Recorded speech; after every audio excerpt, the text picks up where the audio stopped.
Radio. Good evening, everyone, and welcome to A Kind Voice on Sports. This is your host, Demetrius Means, and folks, I have a great show for you tonight. I have a special guest by the name of Dave Rosenfeld. He is the general manager of the Norfolk Tides, located in Norfolk, Virginia. The Tides have been affiliated with the Baltimore Orioles since 2007, and they are in the International League. They play all their games at Harbor Park. Folks, I tell you, this man that I'm about to introduce to you is a legend in Hampton Roads and also throughout baseball. Dave Rosenfeld is one of the greatest general managers ever to take on that position. Dave, welcome to the show. Demetrius, how are you? I'm doing okay. First of all, Dave, I tell you what, I am so happy to have a person like you on the air with all the things that you have done since coming into baseball and all the friends that you've made and your position as a general manager and all the things that you've been involved with, even in other people's career. Wow. Let's get your thoughts first on being the general manager of the Norfolk Tides. Well, you know, Demetrius, it's never been a job. It's kind of like earning a living at your hobby. I've been in love with the game of baseball since the 1938 World Series. I was 9 years old, and my dad was listening to the Yankees and the Cubs. And I was sitting on the floor and had no earthly idea what anybody was talking about. And I kept asking my dad questions, and he very patiently would try to explain to me. And it sounded fascinating. And the next spring, my brother was a assistant director of a home for kids in Los Angeles. And he called me one day and he said, I'm taking a bunch of the kids to Los Angeles Angels baseball game. Do you want to go with us? And I said, oh, sure, why? You know, but I still didn't really know much about baseball. So I went with this group, and it was kind of interesting because the game was a real landmark game. In 1939, the Los Angeles Angels and the Coast League, they were owned by the Chicago Cubs. They opened the season winning their first 19 straight games. The newspapers in L.A. were referring to them as, you know, it was the Yankee great era then. They were referring to them as the Yankees of the West. Anyway, so the game that I first went to was game 20. And they lost and broke that 19-game winning streak. So, you know, that was kind of a signature type of game for my first baseball game. Then the first Major League game that I ever saw, because, of course, we didn't have Major League Baseball on the West Coast, I saw an awful lot of baseball games. My best friend and I, a couple of years, went to virtually every game that the Hollywood Stars played. We would go the 6 days. In those days, in the Coast League, they played a week series in each city. They'd play Tuesday through Sunday with a doubleheader on Sunday, and Mondays off. And my dad would go to the game with me a lot of times on Sunday, but my best friend and I would go to the ball games Tuesday through Saturday by ourselves. We lived walking distance from the stadium. But the first Major League game that I ever saw was opening day with the Dodgers when they moved to Los Angeles from Brooklyn. That game in the Los Angeles Coliseum with 90,000 people watching a baseball game. So that my first Major League game and my first professional game, two very significant landmark games. When your dad was talking about the game back then, and you became very interested, would you say that was the point in time where a kind of light bulb went off in your head and you said, you know what, I really like this. This is where, and that's where everything started? Absolutely. It just sounded fascinating.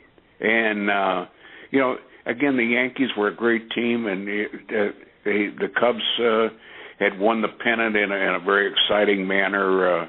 I don't know if many of the listeners are familiar, but Gabby Hartnett, who ended up managing the Cubs, they referred to it as the midnight home run. He hit a home run to win the pennant.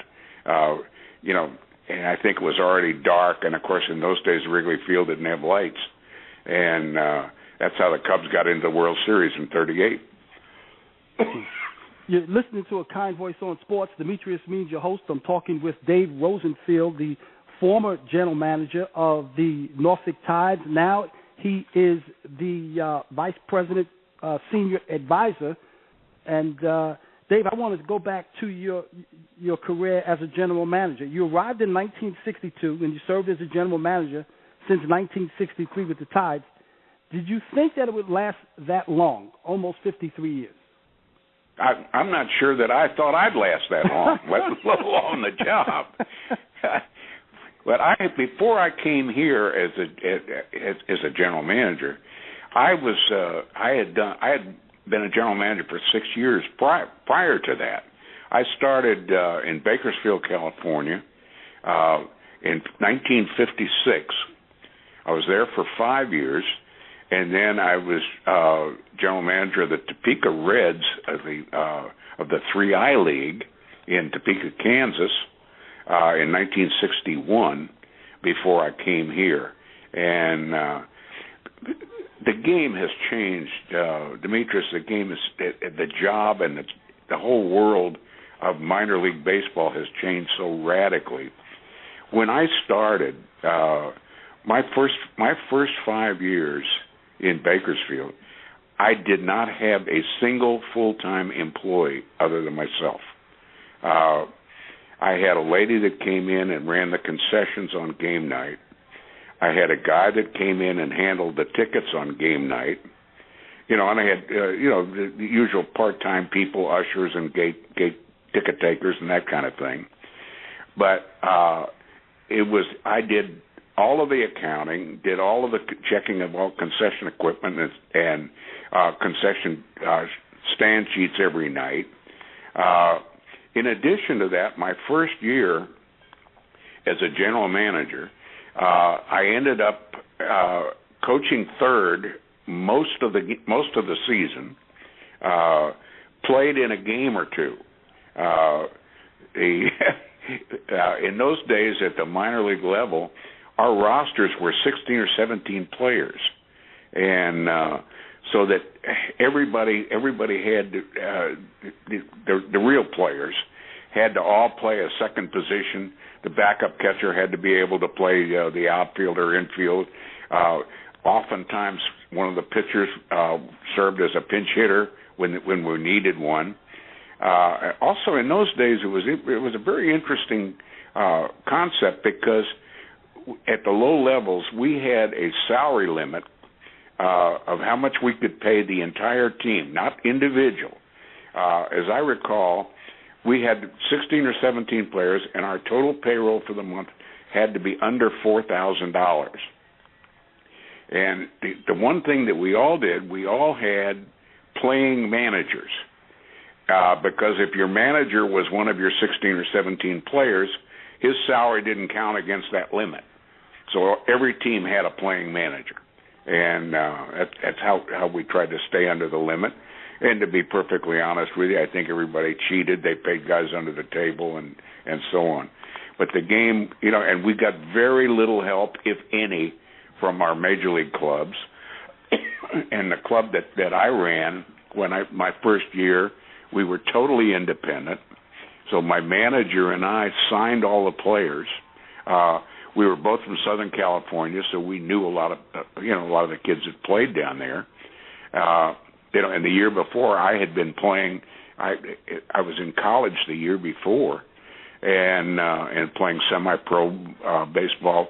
In those days in Southern California, we played Saturdays and Sundays all over the area. So between my manager and myself, we knew a lot of kids that played, and those were the players that we signed. My next year, we had a partial working agreement with the Chicago Cubs, where they allegedly, we owned about 4 or 5 players, and we were supposed to send them spring training, which we did. And they were supposed to fill the roster. And the night before the team was scheduled to come home from Arizona, my manager called me and he said, you better hightail it to Los Angeles and start signing players. They were supposed to send us 14 players, and they've sent us 3. So wow. I ran to LA and started signing players, and this is, I think, a kind of an interesting story, which I don't think we used in our book. But the team got home from Arizona at that second year, and we were going to have a night workout, get guys accustomed to the lights and to this new stadium. And I think we had about 12 or 13 players is all we had. And I'm running around helping guys get them uniforms and do whatever else I had to do. And this big blonde kid kept following me around and saying, I got to talk to you. And I finally said, yeah, all right, what do you need? I'm pretty busy. And he said, I'm a professional player. I just got released, and I'm wondering if I could get a tryout. And I said, we're a little busy here. We're opening nights tomorrow night. And he said, well, I'm a pretty good player. He said, you ought to give me a tryout. So I said, do you have a uniform? He said, no, I got shoes. I said, fine, follow me. Gave the kid a uniform. The next night, he's playing second base and hitting fourth on opening night. Wow. Wow. That was a little different than the way scouting is done today. A little different. Absolutely correct. Dave, I want to talk about your position as a general manager with the Norfolk Tides, and then we're going to jump in. Dave has a book out called One Hell of a Life. I want to talk about your position as general manager and your playing days. But I want to go back to real quickly in Bakersfield, California, as well as Topeka, Kansas. Bakersfield, 5 years, general manager, Topeka, Kansas, 1 year. Would you say that those positions is what prepared you for the position at Norfolk? Oh, absolutely. Particularly, Demetrius, because in those days you had to do everything yourself. The hardest conversion for me, the way the game has changed, was the ability to delegate to staff, because those first years I never had any staff. If something needed to be done, I'd grab somebody and see if I could get them to do it, and if they didn't do it, I had to do it myself.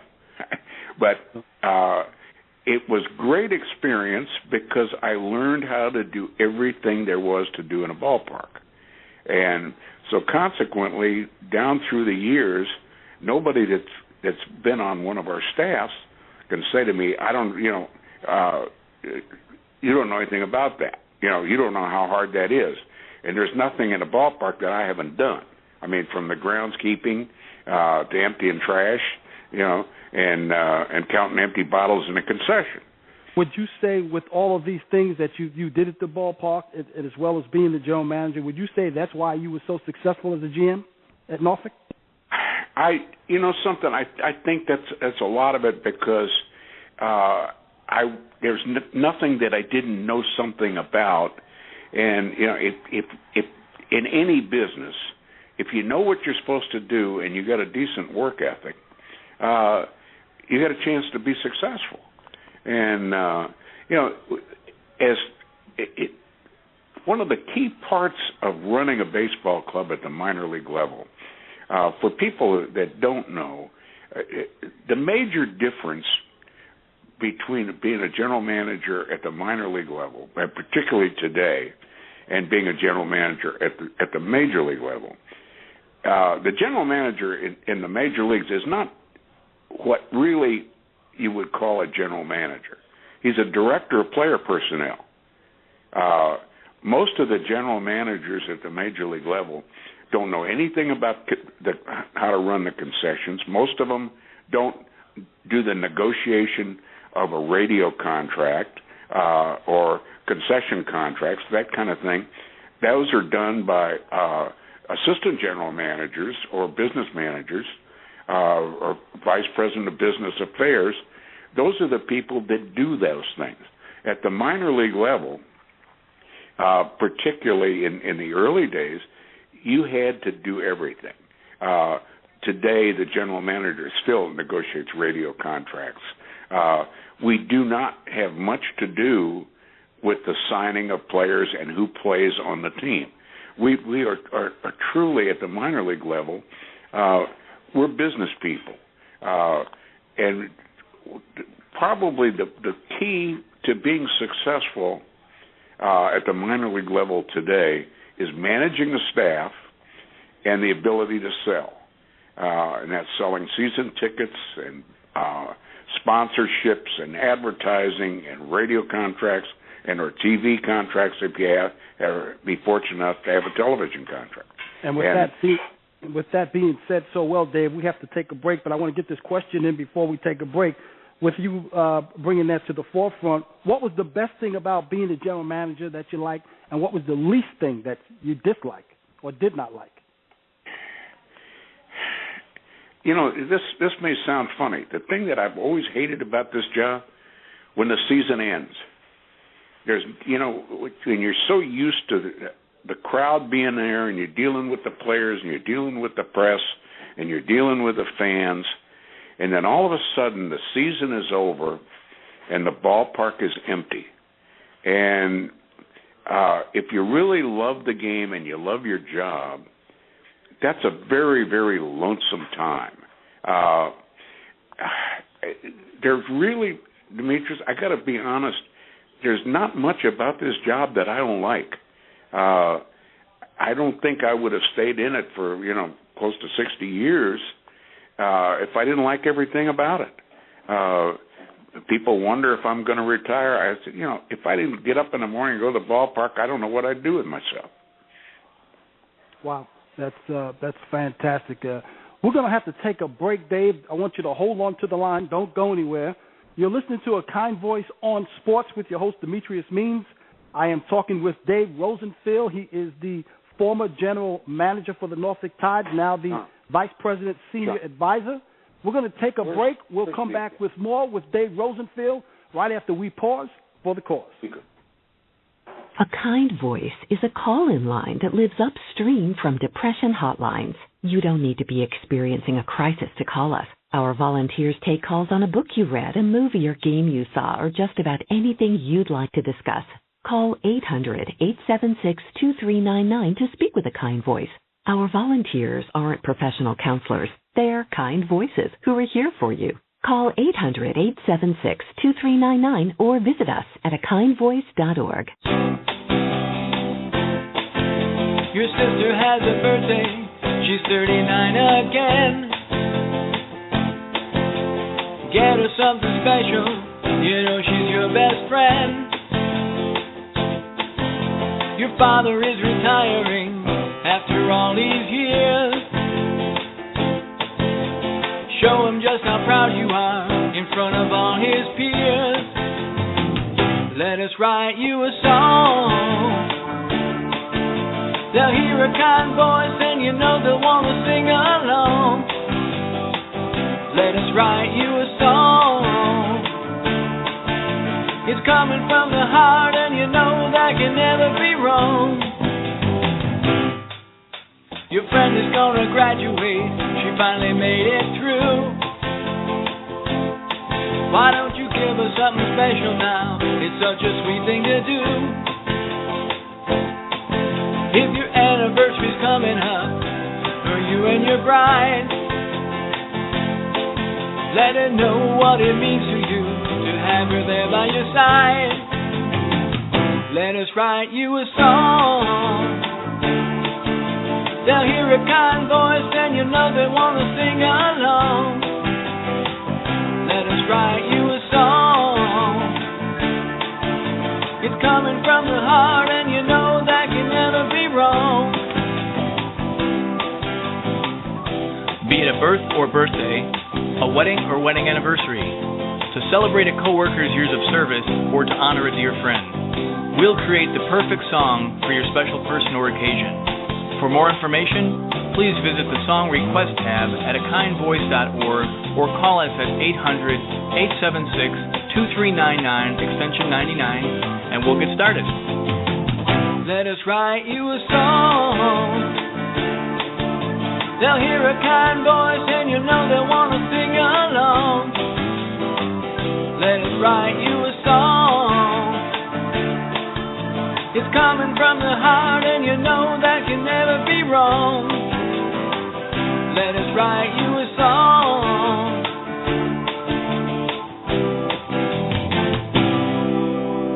And welcome back to A Kind Voice on Sports with your host, Demetrius Means. I have a special guest with me this evening. I am talking with Dave Rosenfield, the former general manager of the Norfolk Tides. Now he is the vice president, senior advisor of the Tides. And Dave, what in the world makes a good general manager? I think perseverance and dedication probably are the keys to success. Not just in this business, Demetrius, but probably in almost any business. You got to have an idea what you're doing and be willing to work hard at it, and spend whatever time is required to get the job done. And you know, I've often said to young people coming into our world of baseball, ask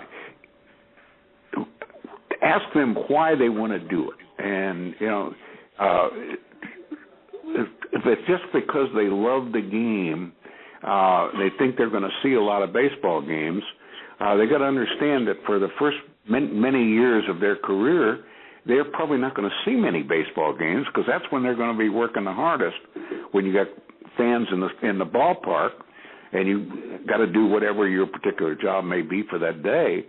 And if the number of hours you work, and particularly early in your career, if you think of it as a job, it's not a very good job because you don't get paid commensurate with how much the time you spend and the effort that you have to put in to be successful. If you think of it as a career, it's a marvelous career. The differentiation between a career and a job is something that I think that people really need to understand. Because in the long run, you know, I think I've already said, I've never thought of this much as a job. It's kind of getting paid for what you'd like to do for nothing. Well, being around the game. And that's humble of you, Dave, because the proof is in the pudding. You were the winner of the International League Executive of the Year in 1975, 1982, 1987, and 1993. What's that mean to you? Well, you know, those are the kind of honors that mean more because they're voted on by your peers, by the other guys in the league. And so those kinds of awards are very, very important because the people that are doing the deciding of who gets that award know what has to go into it in order to be successful. I've never been in this business. I mean, awards and accolades are nice and they're fun, and you feel very humble when you get that sort of thing. But it's how you spend your time, how you spend your life. Well, let's talk about your book, Baseball, One Hell of a Life. I was going through some of the book, and I came to a place in the book where you talked about Frank Cashen, who became the Mets general manager in 1980. And you said in the book that he was the best executive that you've ever been around. How so? He was the most highly qualified. Frank has done everything in his life. He was a practicing attorney, obviously having gone through law school. He was a full-time sports writer, and before he took over running the Baltimore Orioles, where he really cut his teeth, he ran the National Beer, the brewery. The owner, Jerry Hoffberger, the owner of the Baltimore Orioles at the time, owned National Beer. And Frank ran the brewery, and he also ran a racetrack. So he knew all about work. He was one of the last true general managers, because when he was in Baltimore and when he was first in New York, he did the things that I told you that people don't do anymore.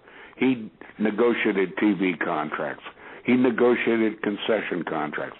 He did all of those things in addition to knowing the game of baseball and running the team and hiring the manager and signing the players and doing all of it. It was funny because at one of the times when baseball was looking for a new commissioner, Frank had already gotten to the point where he was about to retire, and I called him and I said, we were talking about something, and I said, Frank, you really ought to be the commissioner of baseball, because it does take a legal background, would be very helpful with all of the labor problems and so on that baseball has had, or that all sports have. And Frank said, I'm getting along in years. He said, I don't think I need another thing on my resume. Do you think if Frank Cashin was around today in 2013, do you think he would have signed A-Rod to a 10-year contract? I know that he would not. I mean, those are things. I still talk to Frank occasionally. I talk to him 2 or 3 times every year. We have remained good friends, and he didn't believe in those kinds of contracts, nor do I. I think that I understand giving a player security, but in the olden, I hate to sound like that. When people say in the good old days, in the way it used to be, you sound like you're just an old person that doesn't think anybody has any new ideas. But the idea, the way it used to be in all sports, was you get paid next year for what you do this year. Today, and I just saw an article where the Dodgers were offering a lifetime contract to Kershaw. And I'm sure Kershaw's a very competitive, intelligent kid, but what kind of incentive do you have when you have everything that you ever need, and it doesn't matter if you pitch well or pitch badly or hit well or hit badly? I think that having some motivation to always get better or maintain your position is an important part of the way you go about your job. That's part of what I call a work ethic, and it's the kind of thing, maybe you don't need. Maybe with a lot of people, maybe if you've got some ability, you just kind of float through life. I've never thought like that. I think that every year I want to do something better than I did it last year. And I think it's a great way to get paid is based on your achievement. Dave, this book, Baseball, One Hell of a Life, is such a great read, and there's so many different stories in the book that you kind of feel like you're sitting right where you were at that point in time when I'm reading this book. One of the things that also caught my eye when I was reading this book, you mentioned on page 32 in your book that when you played semi-pro against Jackie Robinson, he played for the Los Angeles Police Department team, and that he was a great athlete and he was a 4-star player. What was it about Jackie Jackie Robinson, if he's not the best athlete that's ever been around, I would be shocked. He was a great football player for UCLA. He was in the early 40s. He was a 25-foot broad jumper on the track team at UCLA. He was a starting forward for the basketball team and played professional basketball for a team that was a league on the West Coast. He played for a team called the Los Angeles Red Devils. He was a fine tennis player and a golfer. The only thing I know he didn't do, or I don't know that he did, was I don't think he played hockey. But he did everything else and did it very well. And he was a very smart guy. He was an Army officer during World War II. And Branch Rickey, in my estimation, did an amazing job when he decided that he was going to change the culture of baseball by introducing an African American. He found the right guy that could stand the harassment and all of the things, the slings and arrows that Jackie Robinson faced. He was a tough guy, and he was tough enough to not fight back, because Mr. Rickey, I don't know if you've seen the new movie about him, yes, but that is so true, that Mr. Rickey made him understand that the only way to succeed was not to fight, but that he couldn't win doing that. So, I think that Mr. Rickey, in deciding that Jackie Robinson was the right guy, however he did his homework on that, it was really, really successful. Well, let me bring this, ask you about this. I saw an interview with Willie Mays, and he talked about Jackie Robinson. He said the thing that really impressed him about Jackie Robinson was at the end of the game, they would go to a bar and have a drink or whatever. He said Jackie didn't smoke, Jackie didn't drink, and he never could understand how he was able to take what he took. It had to be a terribly difficult thing. The one thing, Demetrius, that I think all of us, someplace in our lives, we understand. I think we realize we can do some things that we didn't think we could do. We can stand some things that we didn't think we could stand. I don't know how many people have had a serious illness or a serious injury, and you say, I don't know how I can live through that, and somehow you do. You can do a lot of things that you don't think you can do until you have to do them.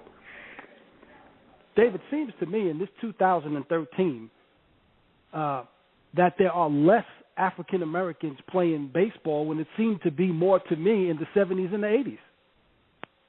Well, I think that's true because of the expansion of the other sports. And this is an interesting thing. As a matter of fact, I had this conversation with somebody the last couple of days talking about why it seems that there are less African Americans playing baseball, that we're losing some of the really fine athletes to basketball and football particularly. And a lot of it stems from the high school period for young players. If you play football or basketball in a high school, you're a pretty big man on campus because all the students go to the football games and they go to the basketball games, and so you become a pretty local hero. Where if you high school baseball, nobody goes to the games, and so it's kind of a lost sport in that regard. And I think that kids, by and large, like the idea of being singled out as being sort of outstanding. And so I think that the lack of emphasis on high school baseball in almost every part of the country. I mean, I grew up in Southern California, as I said, and I went to a huge high school. We had 3,000 students in a 3-year high school.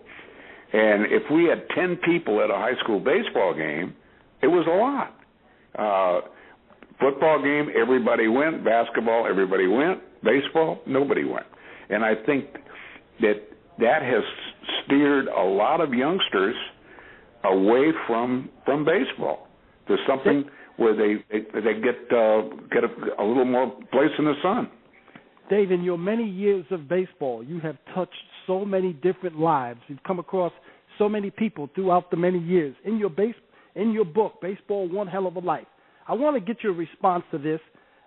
Page 244 in the book, Frank Keshen, the former Baltimore Orioles, New York Mets general manager, said, Dave ran our AAA club, but for all intents and purposes, he owned that club. Dave's personality fits his frame. He's larger than life. He's not your average baseball man. Nothing about him is average. He's much above average. He's an absolute baseball man. He's far from the average baseball person. He's far from the average personality. I will always consider him only a friend, but a resource. Your thoughts about that coming from Frank Cashen?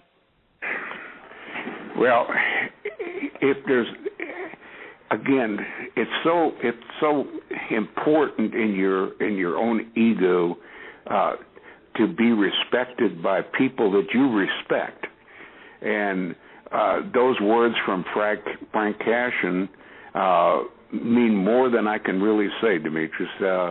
Some of the other things when John and I were doing the book, I said one day to him, I said, I'd love to know what people are going to say at my funeral. Wow. And he said, why don't we do this? Why don't we see what they say about you now while you're alive? Exactly. Celebrate you now. And some of the things, and I jokingly say, people certainly lied nicely on my behalf, but things that Clint Hurdle said, and things that Bobby Valentine said, when a guy like Bobby Valentine, who's been everywhere and done everything, said that I was kind of a mentor to him, where I touched his life. What could be more important than if you have had some positive influence on somebody's life? I think that's the greatest thing anybody can say about you. Absolutely. I want to get one more in before we go to a break. Clint Hurdle of the Pittsburgh Pirates, the manager, said he's a true friend. He's been there for me through a lot of adversity and many challenges. He's from the generation when men put their heads down and went hard. He's a magnet. Either you like him or you don't. He's honest to a fault. I love Rosie. There's nothing we haven't talked about. There's nothing we haven't shared. These guys love you, and they have such high respect for you. Well, and again, I can't describe how much those kinds of comments mean to me, because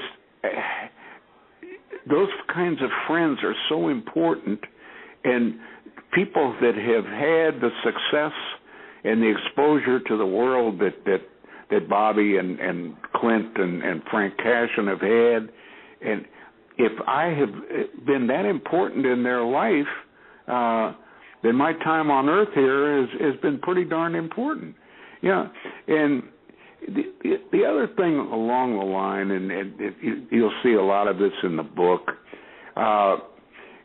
it started out when we were going to start the project, it was mostly going to be kind of stories about baseball and things that have gone on and so on. And the more we talked, the more John kind of got interested in my family and the way I grew up. And so there's a lot of things like that in the book. My dad was one of the two people that started a grocery chain called the Piggly Wiggly, and there's still a few of them around this country. And the and the lessons that I learned from him and from my mother, I can remember my dad saying to me, you can lose your health, and you can lose your money, and you can lose all of the physical things around you, but you can't lose your integrity unless you want to. And that is a rule that when Clint Hurdle or one of them says, I tell it like it is, that's a bit of a misnomer. I think you tell it like you think it is, to the best of your ability. Wow. But to me, when somebody said, what you see is what you get, that's a great source of pride for me. Absolutely. Because I try to be pretty much the same every day of my life. I don't think you can find anybody in this country today that can say that I gave them a bad deal. If I tell you I will do something, I will do it as best I can. And life is pretty simple if you approach it that way. Right. Hold on, Dave. We have to take another break. You're listening to A Kind Voice on Sports with your host, Demetrius Means. We'll be back with more of Dave Rosenfield right after we pause for the call.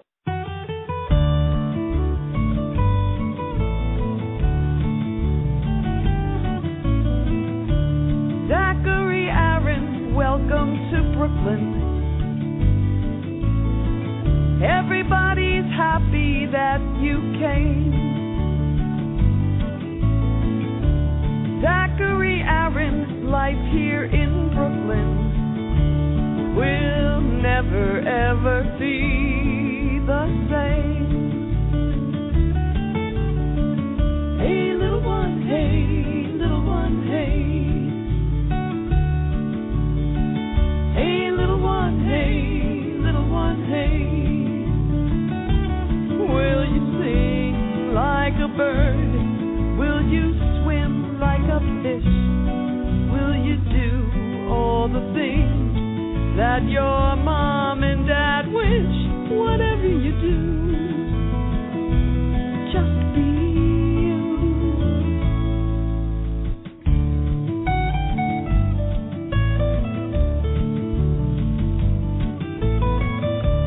Zachary Aaron, welcome to Brooklyn. Everybody's happy that you came. Zachary Aaron's life here in Brooklyn will never ever be the same.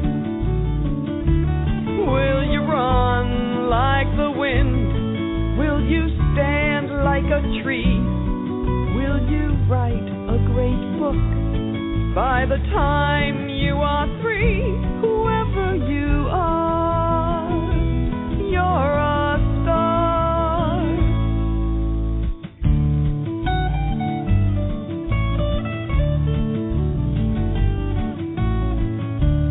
Zachary Aaron, welcome to Brooklyn. Everybody's happy that you came. Zachary Aaron's life here in Brooklyn will never ever be the same. Hey little one, hey little one, hey. Hey little one, hey little one, hey. Hey little one, hey little one, hey.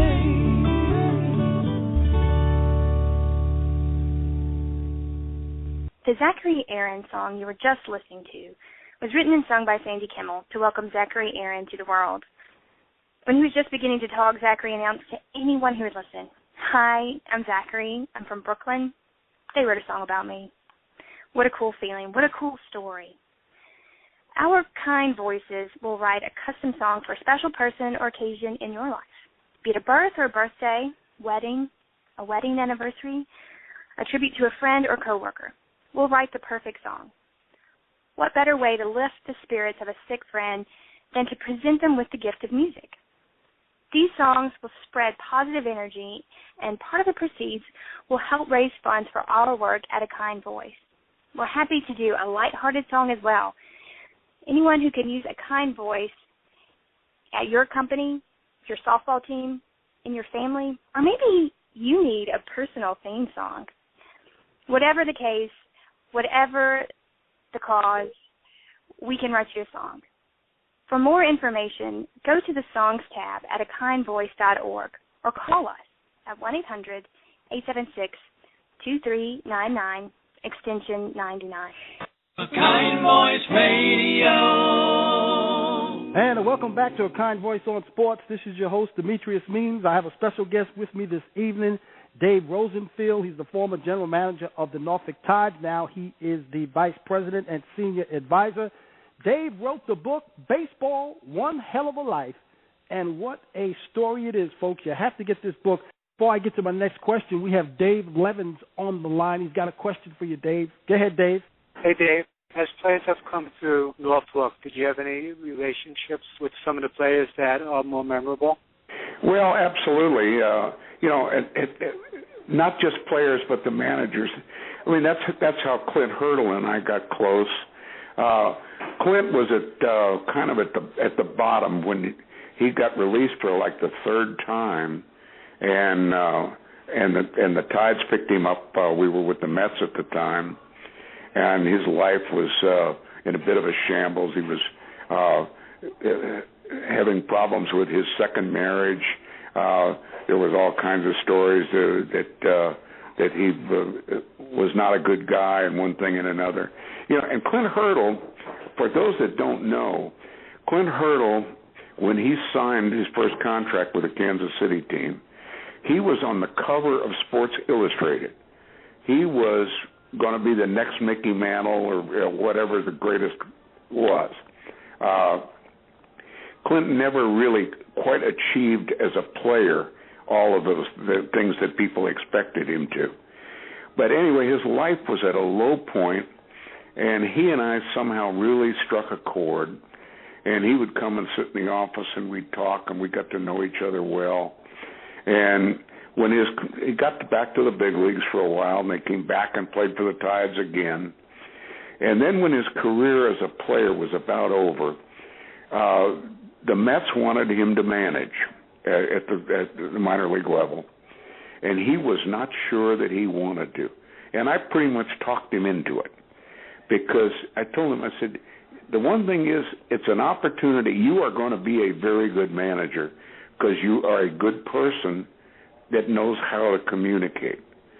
And I said, if you don't give it a chance, you will kick yourself in the rear down the road.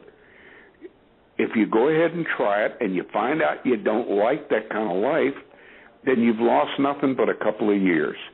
But if you don't give it an opportunity, you may miss a chance for a great career for the rest of your life. And so he went ahead and took a managing job, and obviously the success he's had, he has been an outstanding manager. I'm going to be hugely surprised if he's not the National League Manager of the Year this year, the job that he's done with the Pittsburgh Pirates. Did a great job in Colorado, just an outstanding guy. He knows how to talk to people. And, again, he's been through enough in his own personal life that he knows how to help guys deal with adversity. This is the time of the part of the show where I'm getting ready to come to a close here, and I do what is called rapid fire, word association. I'll give you a word or a name, and you tell me the first thing that comes to your mind. Ready? I'll try. Dwight Gooden. A great kid. When he got into some trouble, it was the surprise of my life because he came from a great family. He used to talk to his dad every night after he pitched. Jackie Robinson. Best athlete that I've ever seen or heard, and a guy that was a true pioneer and didn't just change the face of baseball. He changed the face of sports in this country and was a beacon for the civil rights movement. The Norfolk Tides. 50-some years of fun. Casey Stengel. Funniest man I've ever been around. 1967. 1967. Good grief. I lived 84 years. You're asking me. I don't even remember. Was that 1967? I think we might have skipped that year. And the final question, this interview. It's been fun. Happy to have had the opportunity to talk to you and your listeners, and glad to do it any time, Demetrius. Thank you so much for having me. Okay, thanks a lot. Dave Rosenfield. His book is Baseball, One Hell of a Life. You've been listening to A Kind Voice on Sports with your host, Demetrius Means. Until next time, take care of yourself. A Kind Voice Radio.